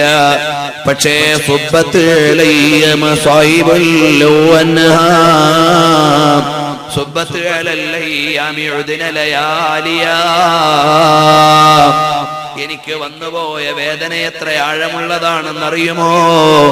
എന്റെ ഈ വേദന മുഴുവനും പകലിന്റെ തലയിൽ വെച്ചു കൊടുത്താൽ അത് രാത്രിയായി പോകും. അത്ര വലിയ വേദനയാണ് ഹബീബിന്റെ വിയോഗത്തിൽ എനിക്ക് വന്നത് എന്ന് പറഞ്ഞിട്ട് മഹാമഹദി അവറുകൾ ചോദിക്കുകയാണ്, അഫലാ ദഫൻതും റസൂലല്ലാഹി ഫീ സഫതി മിനൽ ഉലുവതി വൽ കാഫൂരി മംലൂദി. ഇന്നലെ വരെ ഹബീബിനെ കാണാതെ ഉറക്കം വരാതിരുന്ന സ്വഹാബ, ഇന്നലെ വൈകുന്നേരം, ഇന്നലെ ഉച്ചയ്ക്ക്, തിങ്കളാഴ്ച വഫാത്തായ ഹബീബിനെ ബുധനാഴ്ച ഖബറിൽ കിടത്തിയിട്ട് അതിന്റെ മൂടുകല്ലിന്റെ മേലെ മണ്ണിടാൻ നിങ്ങൾക്ക് എങ്ങനെ കഴിഞ്ഞു സ്വഹാബ? ഇതറിഞ്ഞ മദീന നിവാസികൾ മുഴുവനും കരഞ്ഞുപോയി. ശരിയല്ലേ ഫാത്തിമ പറയുന്നത്? ഞങ്ങൾ ചെയ്തതും അപരാധമല്ല, കാരണം നിയമം ചെയ്തല്ലേ പറ്റുകയുള്ളൂ. അതുകൊണ്ട് സ്വഹാബത്ത് മുഴുവനും കരയുകയാണ്. സിദ്ദീഖുൽ അക്ബർ തങ്ങൾ നബി സല്ലല്ലാഹു അലൈഹി വസല്ലം തങ്ങളുടെ വഫാത്തിന്റെ വേദന കൊണ്ടാണ് കരഞ്ഞതെന്ന് മുല്ലാ അലിയുൽ ഖാരി മിർഖാത്തിൽ മനാഖിബ് അബീ ബക്കർ സിദ്ദീഖിലെ ഹദീസ് വിശദീകരിച്ചുകൊണ്ട് പറയുന്നുണ്ട്. അപ്പോൾ ബഹുമാനപ്പെട്ട സയ്യിദുനാ അബൂബക്കർ സിദ്ദീഖ് റളിയല്ലാഹു അൻഹുവിന്റെ സബബ് വഫാത്തി അബീ ബക്കർ സിദ്ദീഖ് വഫാത്തു റസൂലുള്ളാഹിന്റെ വഫാത്തിന്റെ ഭാരം സഹിക്കാൻ വയ്യാതെയാണ് 3 കൊല്ലം പിന്നെ ബാക്കി നിന്നെങ്കിലും അത് ദുഃഖാർദ്രമായിരുന്നു. അതല്ലേ ആയിഷ എന്ന പൊന്നുമോളോട് ചോദിച്ചു, നാളെ ഏതു ദിവസമാണ് മോളെ? തിങ്കളാണ് ഉപ്പ, എന്റെ യാത്രയുടെ ദിവസമാണ്, എന്റെ ഹബീബിലേക്ക് ചേരേണ്ട ദിവസമാണ്. കാത്തിരുന്ന് യാത്രയായ സിദ്ദീഖുൽ അക്ബർ തങ്ങൾ റസൂലുള്ളാഹിന്റെ വഫാത്തിന്റെ വേദന കൊണ്ടാണ് യാത്രയായത്. ഞാൻ എവിടുന്ന് എന്തു പറയാൻ?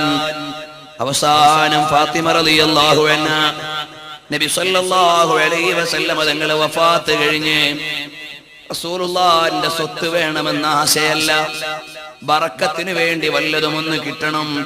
സിദ്ദീഖുൽ അക്ബർ തങ്ങളുടെ അടുക്കലേക്ക് ആളയച്ചു. അനന്തരാവകാശം ആവശ്യപ്പെടുകയല്ല, അനുഗ്രഹത്തിന് വേണ്ടി എന്തെങ്കിലും ഒന്ന് എന്റെ ഉപ്പാന്റെ ശേഷിപ്പിൽ നിന്ന് തരുമോ? സിദ്ദീഖുൽ അക്ബർ തങ്ങൾ മോളെ വിളിച്ചിട്ട് പറയുന്നു, മോളെ ഫാത്തിമ, മോളുടെ വാപ്പ ലോകത്തോട് യാത്രയാകുമ്പോ ഒന്നും ഇവിടെ ബാക്കി വെച്ചിട്ടില്ല മോളെ. ഒരങ്കിയുള്ളത് പോലും പണയത്തിലായിരുന്നു. അങ്ങനെ വഫാത്തായ ഉപ്പാക്ക് അനന്തര സ്വത്തില്ല മോളെ. ഇനി ഉണ്ടെങ്കിൽ തന്നെ മോക്ക് തരാൻ പറ്റുമോ? നിയമമുണ്ട് മോളെ. നബി സല്ലല്ലാഹു അലൈഹി വസല്ലം നിങ്ങൾ വഫാത്താകുമ്പോ വല്ല സ്വത്തും അവശേഷിപ്പുണ്ടെങ്കിൽ അത് പൊതു ഖജനാവിലേക്ക് കൊടുക്കണമെന്ന് നിയമമുണ്ട്. ഉണ്ടെങ്കിൽ തന്നെ തരാൻ വകുപ്പില്ല. ഉണ്ടെങ്കിൽ അത് എത്രയുണ്ടെന്നറിയാൻ ആശയുണ്ടെങ്കിൽ ഒന്നും ബാക്കിയില്ല മോളെ. സയ്യിദുൽ സാഹിദീൻ വറഈസുൽ മുത്തഖീൻ മുഹമ്മദുർ റസൂലുള്ളാഹി. മുഅ്മിനീങ്ങളെ, നമ്മളെല്ലാ റസൂലുള്ളാഹിന്റെ കുടുംബത്തിന് 1 റുപ്പിക വീതം മക്കത്ത് ചെല്ലുമ്പോ അവിടെ ഒരു പെട്ടിയിലിടണോന്ന് നിയമം വെച്ചാൽ എത്ര കോടി ഡോളറായിരിക്കും അവിടെ വരിക. പക്ഷേ ഹബീബ് പറഞ്ഞു, എന്റെ പ്രിയപ്പെട്ട കുടുംബത്തിന് അതൊന്നും നിങ്ങൾ കൊടുക്കേണ്ടതില്ല. ഇല്ലൽ മവദ്ദത ഫിൽ ഖുർബാ. റസൂലുള്ളാഹിന്റെ കുടുംബത്തെ സ്നേഹിക്കണേ, അത് മാത്രമേ ബാധ്യതയുള്ളൂ. ഇനി ആലിമുൽ അല്ലാമയായ വലിയൊരു പണ്ഡിതനാണെങ്കിലും ഒരു വിവരവുമില്ലാത്തൊരു തങ്ങൾ കുട്ടിയുടെ സ്ഥാനത്തെത്തൂല. അതാണ് മുആവിയത്ത് ബിൻ അബീ സുഫിയാൻ റളിയല്ലാഹു അൻഹു. സിംഹാസനത്തിലിരിക്കുമ്പോൾ ഒരു ചെറിയ കുട്ടി അങ്ങോട്ട് കടന്നു വന്നു, പിടിച്ചിട്ട് ആ സിംഹാസനത്തിൽ അങ്ങിരുത്തി. ചോദിച്ചു, എന്താണ് മുആവിയ പ്രോട്ടോകോൾ ലംഘിക്കുന്നത്? ഒരു പ്രോട്ടോകോളുമില്ല. ഇത് റസൂലുള്ളാഹിന്റെ മോനാണ്. ഇതിന് ഈ റസൂലുള്ളാഹിന്റെ മോൻ ഇരിക്കുന്നതിന്റെ താഴെ അല്ലാതെ ഇരിക്കാൻ എനിക്ക് അധികാരമില്ല. അത് പറഞ്ഞു മുആവിയ റളിയല്ലാഹു അൻഹു. അൽ ബിദായ നോക്കിയാൽ കാണാം. അതുപോലെ തന്നെ റശ്വത്തു സ്വാദി ഫീ ബഹരി ഫളായിലി ബനി നബിയിൽ ഹാദി എന്ന ഗ്രന്ഥത്തിൽ ഇത് പറയുന്നുണ്ട്. നബി സല്ലല്ലാഹു അലൈഹി വസല്ലം തങ്ങളുടെ കുടുംബത്തിന്റെ ബഹുമാനം എങ്ങനെയാണ്? മാത്രമല്ല അൽ-അംനു വൽ ഉലാലി നായിത്തുൽ മുസ്തഫ ബിദാഫിഇൽ ബലാ എന്ന ഗ്രന്ഥത്തിൽ കാണാം. നബി സല്ലല്ലാഹു അലൈഹി വസല്ലം തങ്ങളുടെ പൊന്നു മക്കളുടെ തലയിൽ ഇങ്ങനെ കൈവച്ചിട്ട് സ്വഹാബത്ത് പറഞ്ഞിട്ടുണ്ട്, പിൽക്കാല ഇമാമിയങ്ങൾ പറഞ്ഞിട്ടുണ്ട്, അതാ ഈ മക്കളുടെ കൊണ്ടാണ് നമുക്ക് തലയിൽ രോമം മുളച്ചത്. അഥവാ റസൂലുള്ള എന്ന ലോകത്തിന്റെ സൃഷ്ടിപ്പിന് കാരണമായി അല്ലാഹ് നിശ്ചയിച്ച ഹബീബിന്റെ മക്കളാണ് എന്ന പ്രയോഗം നിരവധി ഇമാമിയങ്ങൾ നടത്തിയത്. നബി സല്ലല്ലാഹു അലൈഹി വസല്ലം തങ്ങളെ കൊണ്ട് വിപത്തുകൾ മാറി കിട്ടുമോ എന്നൊരു സംശയം ഫാളിലെ ബറേൽവി ഇമാം അഹ്ലുസ് സുന്ന അഹ്മദ് റിളാ ഖാൻ തങ്ങളോട് ചോദിച്ചപ്പോൾ മഹാനവറുകൾ ഒരു കിതാബ് എഴുതി. ആ കിതാബാണ് അൽ-അംനു വൽ ഉലാലി നായിത്തുൽ മുസ്തഫ ബിദാഫിഇൽ ബലാ എന്ന ഗ്രന്ഥം. ആ ഗ്രന്ഥത്തിൽ വിശദീകരിച്ചു കാണാം. മുഅ്മിനീങ്ങളെ, ബഹുമാനപ്പെട്ട നബി സല്ലല്ലാഹു അലൈഹി വസല്ലം തങ്ങളുടെ പൊന്നുമോള്. അപ്പോൾ അവിടുന്ന് അനന്തരമില്ല. ഇനി നിങ്ങൾ സാധാരണ കൊടുക്കുന്ന സമ്പത്തിന്റെ സക്കാത്ത് ഉണ്ടല്ലോ, അതുപോലും എന്റെ മക്കൾക്ക് വേണ്ട, അഹ്ലു ബൈത്തിന് കൊടുക്കേണ്ടതില്ല. ബനുൽ മുത്തലിബിനും ബനൂ ഹാഷിമിനും അതാവശ്യമില്ലെന്ന് ബ്ലോക്ക് ചെയ്ത ഹബീബ് താൽപര്യങ്ങളെല്ലാം സമുദായത്തിന് വെച്ച നേതാവാണ് മുഹമ്മദുർ റസൂലുള്ളാഹ് സ്വല്ലല്ലാഹു അലൈഹി വസല്ലമ. വരട്ടെ, ഈ അധ്യായത്തിന് താൽക്കാലികമായ ഒരു വിരാമം വേണ്ടേ? ഫാത്തിമ ലോകത്തോട് യാത്ര ചോദിക്കാൻ കാത്തിരിക്കുകയാണ്. കാരണം എപ്പോഴും ഉപ്പാന്റെ കൂടെ നിന്ന മോള് ഉപ്പ പാരത്രിക ലോകത്തേക്ക് പോയപ്പോ അവിടെയും ചെല്ലാൻ ആശിക്കുകയാണ്. ഇനി ദുനിയാവിൽ ഇഷ്ടമില്ല, താല്പര്യമില്ല, വാപ്പാന്റെ ചാരത്ത് ആത്മീയ ലോകത്തെത്തണം. അങ്ങനെ കാത്തു നിൽക്കുന്ന പ്രിയപ്പെട്ട ഫാത്തിമ റളിയല്ലാഹു അൻഹാ ഒരു ദിവസം വിളിക്കുകയാണ്, എന്റെ പ്രിയപ്പെട്ട വല്ലഭനായ അലി ഇബ്നു അബീ ത്വാലിബ്. അലി ഇബ്നു അബീ ത്വാലിബ് റളിയല്ലാഹു അൻഹുവിനെ വിളിക്കുകയാണ്. വിളിച്ചിട്ട് പറയുന്നു, അല്ലയോ പ്രിയപ്പെട്ട അലി ഇബ്നു അബീ ത്വാലിബ്, എനിക്ക് നിങ്ങളോട് 3 വസിയ്യത്തുകൾ ചെയ്യാനുണ്ട്. ആ വസിയ്യത്ത് മറ്റൊന്നുമല്ല, മടിത്തട്ടിൽ തലവെച്ച് കിടന്നിട്ട് സ്നേഹവത്സലയായി പറയുകയാണ്, അല്ലയോ പ്രിയപ്പെട്ടവരെ, ഞാൻ നിങ്ങളോടൊന്ന് ഓർമ്മപ്പെടുത്തട്ടെ, ഞാൻ വഫാത്തായാൽ നിങ്ങൾ ഉമാമ എന്ന് പറയുന്ന എന്റെ സഹോദരിയായ സൈനബിന്റെയും അബുൽ ആസ് ബിൻ റബീഇന്റെയും മകളായ ഉമാമയെ നിങ്ങൾ വിവാഹം ചെയ്യണേ. അൽഹംദുലില്ലാഹ്, ബഹുമാനപ്പെട്ട സയ്യിദ് ഹബീബ് തങ്ങൾ അവர்கள் നമ്മുടെ മജ്ലിസിലേക്ക് കടന്നു വരുന്നു. അല്ലാഹു തആല മഹാന്മാരായ സാദാത്തുക്കൾക്ക് ആഫിയത്തും ഇസ്സത്തും അപ്പോൾ മഹദിയായ ഫാത്തിമ റളിയല്ലാഹു അൻഹ പറയുകയാണ്, ഞാൻ മരണപ്പെട്ടു പോയാൽ എന്റെ മക്കളെ എന്നെ പോലെ നോക്കാൻ കഴിയുന്ന ഉമാമയെ വിവാഹം ചെയ്യണം. ഞാൻ നേരത്തെ പറഞ്ഞ അബൂജഹലിന്റെ മോളുടെ വിവാഹത്തെ ബ്ലോക്ക് ചെയ്തതിന്റെ നിയമം വായിക്കാനുള്ള തെളിവാണിത്. ഫാത്തിമ ബീവി നിയമത്തിനെതിരായി വന്നതല്ല, നബി സല്ലല്ലാഹു അലൈഹി വസല്ലം തങ്ങളുടെ സ്വാർത്ഥത നടപ്പിലാക്കിയതല്ല. പറഞ്ഞു, ഉമാമയെ വിവാഹം ചെയ്യണേ. പിന്നീട് ഒരു കാര്യം ഓർമ്മപ്പെടുത്താനുള്ളത്, അല്ലയോ പ്രിയപ്പെട്ടവർ ഭർത്താവേ, ഞാൻ മരിച്ചാൽ എന്റെ ജനാസ മദീനയിൽ സാധാരണ ഉപയോഗിക്കുന്നത് പോലെ തുറന്ന മയ്യിത്തുകട്ടിലിൽ എന്റെ ജനാസ കൊണ്ടുപോകല്ലേ. 4 ഭാഗവും മറച്ച മയ്യിത്ത് കട്ടിലല്ലാതെ എന്റെ ജനാസ കൊണ്ടുപോകാൻ പാടില്ല. ഈ സംഭവം പറയുന്ന മറ്റൊരു രംഗം ഇമാമിങ്ങൾ നിവേദനം ചെയ്യുന്നുണ്ട്. ഒരു ദിവസം ഫാത്തിമ റളിയല്ലാഹു അൻഹ ഇരുന്ന് കരയുകയാണ്. കൂട്ടുകാര് ചോദിച്ചു, എന്തിനാണ് കരയുന്നത്? മറ്റൊന്നുമല്ല, ഞാൻ മരിച്ചാ നാളെ മയ്യിത്ത് കൊണ്ടുപോകുന്ന രംഗോർത്ത് കരയുകയാണ്. അതെന്തിനാണ് ഫാത്തിമ കരയുന്നത്? ഇതാ ഇവിടെ സാധാരണയായി ഉപയോഗിക്കുന്ന ഓപ്പൺ മയ്യിത്ത് കട്ടിലാണ്. ആ ഓപ്പൺ മയ്യിത്ത് കട്ടിലിൽ ശരീരം ജനാസ എടുത്തു വെച്ചാൽ ശരീരം മറച്ചിട്ടാണ് വെക്കുന്നതെങ്കിലും ജനാസ പൊതിയുന്നത് മയ്യിത്ത് കഫൻ പുടവ ടൈറ്റാക്കിയിട്ടാണ്. അപ്പൊ ശരീരത്തിന്റെ വണ്ണവും നീളവും അന്യ പുരുഷന്മാര് കണ്ടുപോകുമല്ലോ. പ്രിയപ്പെട്ട പെങ്ങളെ, ജീവിച്ചിരിക്കുന്ന നിന്റെ പച്ചയായ ശരീരം തുറന്നിട്ട് തെരുവിലിറങ്ങുന്നതിന് മുമ്പ് വീട്ടിൽ നിന്ന് ഒന്ന് ആലോചിക്കണേ മോളെ. നാളെ സ്വർഗത്തിലേക്ക് പോകേണ്ട നേതാവ് ഫാത്തിമ ബീവി ജനാസ പൊതിഞ്ഞിട്ട് ശരീരം ടൈറ്റാകുന്നതിനാൽ അതിന്റെ നീളവും വണ്ണവും അന്യ പുരുഷന്മാര് കണ്ടുപോകുമോ എന്ന് കരുതിയിട്ട് 4 വശവും മറച്ച മയ്യിത്ത് കട്ടില് വേണമെന്ന് പറഞ്ഞ മഹദിയുടെ പിൻഗാമിയാണോ?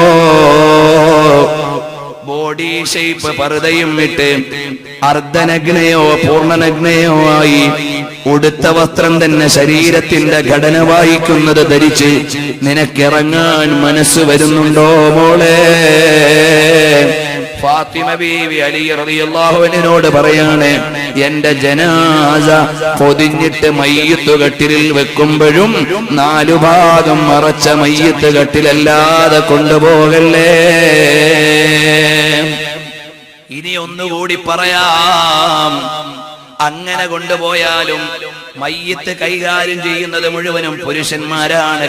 അവിടുന്ന് ഖബർസ്ഥാനിൽ ഒരു സാഹിത്യകാരി മരിച്ചപ്പോ സർവ്വരാജ്യ സ്ത്രീകളും മയ്യിത്ത് കട്ടിലിന്റെ അടുക്കലൂടെ തിരുവനന്തപുരത്ത് അവിടെ ഖബർസ്ഥാനിലേക്ക് ചാടിപ്പോയി. അത് ലോക മുസ്ലിമീങ്ങളുടെ മുമ്പിലേക്ക് നിയമം മാറ്റി എഴുതാൻ ചില പരിഷ്കൃത സംഘങ്ങൾ നടത്തിയതാണ്. അത് പരസ്യമായി ഇസ്ലാമിനെ പൊളിക്കാൻ ഇറങ്ങിയ സ്ത്രീജനങ്ങളാണ്. അതിൽ യാതൊരു തർക്കവും ഇല്ല. എന്തുകൊണ്ടോ നമുക്കതിനെതിരെ കൃത്യമായ ഒരു പ്രതിഷേധം ഉണ്ടാക്കാൻ കഴിഞ്ഞില്ല. ഇസ്ലാമിക ലോകത്ത് അതിനൊരു പാരമ്പര്യം എവിടെയെങ്കിലും വായിച്ചിട്ടുണ്ടോ? അതാ ഒരു പെണ്ണിന്റെ ഇമാമത്തിൽ കുറെ പെണ്ണുങ്ങള് പരസ്യമായി പോയി ജനാസ നിസ്കരിക്കുന്നു. മരിച്ചുപോയവർ ഈമാനുള്ളവരാണെങ്കിൽ അവർ നാളെ അള്ളാഹുവിന്റെ അടുക്കൽ രക്ഷപ്പെടും. അവരെ കുറിച്ച് പറയാൻ ഞാൻ അർഹനല്ല. അള്ളാഹു മുഅ്മിനീങ്ങൾക്കും മുഅ്മിനാത്തുകൾക്കും മുഴുവനും ഉഖറവിയായ പദവി ഉയർത്തി കൊടുക്കട്ടെ. പക്ഷേ അതിന്റെ പേരിൽ ജീവിച്ചിരിക്കുന്ന കുറെ പെണ്ണുങ്ങൾ ഒരു പെണ്ണിന്റെ നേതൃത്വത്തിൽ മയ്യത്ത് നിസ്കരിച്ചിട്ട് അതാ പാളയത്ത് തടിച്ചുകൂടിയിരിക്കുന്നു. ഇസ്ലാമിക ലോകത്തതിന് മാതൃകയില്ല. ചുരുക്കി പറയാം സഹോദരങ്ങളെ, ഫാത്തിമ ബീബി റളിയല്ലാഹു അൻഹ പറയുകയാണ്, അങ്ങനെ ജനാസ കൊണ്ടുപോകുന്നത് നാലുപാടും അടച്ച മയ്യിത്ത് കെട്ടിലാണെങ്കിലും അത് ഖബറിന്റെ അടുക്ക ചെല്ലുമ്പോ എടുത്തിട്ട് കിടത്തുന്നത് പുരുഷന്മാരാണ്. അപ്പോഴെങ്കിലും എന്റെ ബോഡി ഷേപ്പ് കണ്ടുപോകും. വിരൂപയായ പെണ്ണല്ല, ലോക സുന്ദരിയായ മഹതിയാണ് പറയുന്നത്. അതുകൊണ്ട് ഞാൻ രാവിലെ മരിച്ചാൽ രാത്രിയല്ലാതെ എന്റെ ജനാസ എടുക്കല്ലേ. അലി റളിയല്ലാഹു അൻഹുവിനോട് തലേന്നു ചെയ്ത വസിയ്യത്ത് മൂന്നും ഇതാണ്. പെങ്ങളെ, ഈ വസിയ്യത്ത് ചെയ്തിട്ട് പിറ്റേന്ന് രാവിലെ മഹദിയായ ഫാത്തിമ സഹറ റളിയല്ലാഹു അൻഹ 29ാമത്തെ വയസ്സിൽ ജമാദുൽ ആഖിർ 13 ഹിജ്റയുടെ 11ാം വർഷം മഹദിയായ ഫാത്തിമ റളിയല്ലാഹു അൻഹ ലോകത്തോട് വിട പറയുമ്പോ മദീനത്തെ സ്വഹാബത്ത് മുഴുവനും ഒരുമിച്ചുകൂടി നബി സല്ലല്ലാഹു അലൈഹി വസല്ലം തങ്ങൾ വഫാത്തായതിന്റെ മുറിവുണങ്ങിയിട്ടില്ല. പൊന്നുമോളുകൂടി യാത്രയായോ. അലി റളിയല്ലാഹു അൻഹു വീടിന്റെ കവാടത്തിൽ നിന്നുകൊണ്ട് പറഞ്ഞു, ഹാദിഹി വസിയ്യത്തു ബിൻതി റസൂലില്ലാഹി സ്വല്ലല്ലാഹു അലൈഹി വസല്ലമ, ഇത് റസൂലുള്ളാഹിന്റെ മോളുടെ വസിയ്യത്താണ്. ജനാസ രാത്രി എടുക്കൂ. അതുകൊണ്ട് നിങ്ങൾ പോയിട്ട് വൈകുന്നേരം വന്നോ. മരണപ്പെട്ടതിന് ശേഷം ജനാസയുടെ ഘടന പോലും പൊതിഞ്ഞ തുണിയുടെ പുറത്തുകൂടി കാണാൻ പാടില്ലെന്ന് പഠിപ്പിച്ച ഫാത്തിമ ബീവിയുടെ കൂടെ സ്വർഗത്തിൽ പോകാൻ ആശയുള്ള പെങ്ങന്മാരെന്റെ ശബ്ദം കേൾക്കുന്നുണ്ടോ? നാളെ മുതൽ ഇസ്ലാമികമായ വസ്ത്രം ധരിക്കണം, എന്നിട്ട് അള്ളാഹുവിനെ ഓർത്ത് ജീവിക്കണം. ഒന്നുകൂടി പറഞ്ഞു ഞാൻ നിർത്തുന്നു. സാദാത്യങ്ങൾ നമ്മുടെ സദസ്സിന് നേതൃത്വം നൽകി പ്രാർത്ഥന നൽകാൻ എത്തിച്ചേർന്നു. ഇനി വൈകിക്കാൻ സമയമില്ല. അതുകൊണ്ട് വരട്ടെ. ഫാത്തിമത്തുൽ സഹറ റളിയല്ലാഹു അൻഹയുടെ ജനാസ കിടക്കുമ്പോ ഹസനൈനെ അടുത്തു പിടിച്ചിരുത്തിയിട്ട് കരയുന്ന അലി ഇബ്നു അബീ ത്വാലിബ് റളിയല്ലാഹു അൻഹുവിനെ കണ്ട് മദീന നിവാസികൾ മുഴുവനും പൊട്ടിക്കരയുകയാണ്. അബൂദർ ഗിഫാരി റളിയല്ലാഹു അൻഹു മദീന പള്ളിയുടെ ചാരത്തുള്ള ജന്നത്തുൽ ബഖീയിൽ സൗജാത്തുർ റസൂൽ കിടക്കുന്ന പരിശുദ്ധമായ ബഖീയിൽ, അബൂ ഹുറൈറ റളിയല്ലാഹു അൻഹു കിടക്കുന്ന ബഖീയിൽ, അതുപോലെ എത്രയോ സഹാബാക്കളും ഇമാമിയങ്ങളും എല്ലാം കിടക്കുന്ന സ്ഥലമാണ്. അതാ ബഹുമാനപ്പെട്ട ഫാത്തിമ റളിയല്ലാഹു അൻഹയുടെ ജനാസ അടക്കാൻ കുഴിച്ച ഖബറിന്റെ ചാരത്ത് ചെന്ന് നിന്നിട്ട് അബൂദർ ഗിഫാരി വിളിക്കുകയാണ്, ഓ ഖബറേ, നിന്റെ ഉള്ളിലേക്ക് വരാൻ പോണതാരാണെന്നറിയുമോ? റസൂലുള്ളാഹിന്റെ മോളാണ്, ഹസനൈനിയുടെ മുമ്മയാണ്, അലി ഇബ്നു അബീ ത്വാലിബിന്റെ ഭാര്യയാണ്. അതുകൊണ്ട് മര്യാദയ്ക്ക് പെരുമാറണം ഖബറേ. മാത്രമല്ല കഫൻ മുടവെടുത്ത് ഒരുക്കി വെച്ചിട്ട് കുളിച്ച് റെഡിയായി കിടന്നൂന്ന് വസായൽ ഉലമാഇ വസ്സാലിഹീൻ എന്ന ഗ്രന്ഥത്തിലുണ്ട്. തൽക്കാലം അങ്ങോട്ടൊന്നും പോകാനുള്ള നേരമില്ല. ഫാത്തിമ റളിയല്ലാഹു അൻഹ ഒരുങ്ങി റെഡിയായിട്ട് കിടക്കുകയാണ്. അസ്റായീലിനെ സ്വീകരിക്കാൻ കഫൻ പുടവ എടുത്ത് റെഡിയാക്കി കുളിച്ച് റെഡിയായി കിടക്കുകയാണ്. യാത്രയുടെ സമയമായെന്ന് നേരത്തെ അറിഞ്ഞ മഹാന്മാരാണ്, മഹദികളാണ്. ആ ജനാസ കൊണ്ടുപോകാൻ നേരമാണ്. അബൂദർ ഗിഫാരി വിളിക്കുന്നു, ഉള്ളിലേക്ക് വരാൻ പോണതാരാണെന്നറിയുമോ ഖബറേ? അപ്പോഴാണ് ഖബറിൽ നിന്നൊരു മറുപടി കേൾക്കുന്നു, ഓ അബൂദറേ, ആകാശത്തിനു കീഴെ ഏറ്റവും വലിയ സത്യവാനെന്ന് നബിതങ്ങളെ വിളിച്ച അബൂദർ ഗിഫാരി, മഹാനവറുകൾ ഗിഫാർ ഗോത്രത്തിൽ നിന്ന് വന്ന് ഇസ്ലാം സ്വീകരിച്ച മഹാൻ. ആ മഹാനോട് ഖബറിൽ നിന്ന് മറുപടി പോലൊരു അശരീരി വരികയാണ്. എന്റെ അടുക്കലേക്ക് വരുന്നയാള് നല്ല നിലക്കാണോ വരുന്നത്? ഞാൻ മര്യാദക്ക് ആദരിക്കും, അല്ലാതെ വന്നാൽ ഇവിടെ പരിഗണനയില്ല. സ്വഹാബത്ത് കരഞ്ഞുപോയി. പൊന്നു പെങ്ങളെ, പദവികളുടെ ഉന്നതി മുഴുവനും കൈവരിച്ച സഹറാഇന്റെ ജനാസ കൊണ്ടുപോകുന്ന ഖബർ ജനങ്ങളെ മുഴുവനും താക്കീത് നൽകാൻ അങ്ങനെ പറഞ്ഞെങ്കിൽ, എന്റെയും നിന്റെയും ജനാസ വെക്കാനുള്ള ഖബർ സംസാരിച്ചാൽ അത് കേൾക്കാൻ ഇവിടെ ആരെങ്കിലും ഉണ്ടെങ്കിൽ എന്താണ് കേൾക്കേണ്ടി വരിക? അതുകൊണ്ട് പൊന്നു പെങ്ങളെ, ഖദീജത്തുൽ കുബ്ര നമ്മുടെ മാതൃകയാകട്ടെ, ആയിഷത്തു സുഹറ നമ്മുടെ ജീവിത മാതൃകയാകട്ടെ. അവരുടെ വഴിയിലൂടെ ജീവിച്ച് അവര് പോയ സ്വർഗത്തിലേക്ക് പോകാൻ അല്ലാഹുവേ ഞങ്ങൾക്ക് തൗഫീഖ് നൽകണേ റഹ്മാനേ. ഫാത്തിമ ബീവി പറഞ്ഞാൽ റസൂലുള്ള തട്ടില്ല, ഖദീജ ബീവി പറഞ്ഞാൽ നബി തങ്ങൾ അവഗണിക്കില്ല. അവരുടെ ശുപാർശ കൊണ്ട് ഹബീബിനെ ഈ ലോകത്ത് വെച്ച് സ്വപ്നത്തിൽ ഒരുപാട് തവണ കാണാനും നാളെ പരലോകത്ത് ചെല്ലുമ്പോ ചാരത്തൊന്നണയാനും ഞങ്ങളുടെ ഈ അവതരണവും സദസ്സും ഞങ്ങൾക്ക് കാരണമാക്കി തരണേ റഹ്മാനേ, കാരണമാക്കണേ റഹ്മാനേ. ഞങ്ങളെ കൈയൊഴിയല്ലേ റഹ്മാനേ.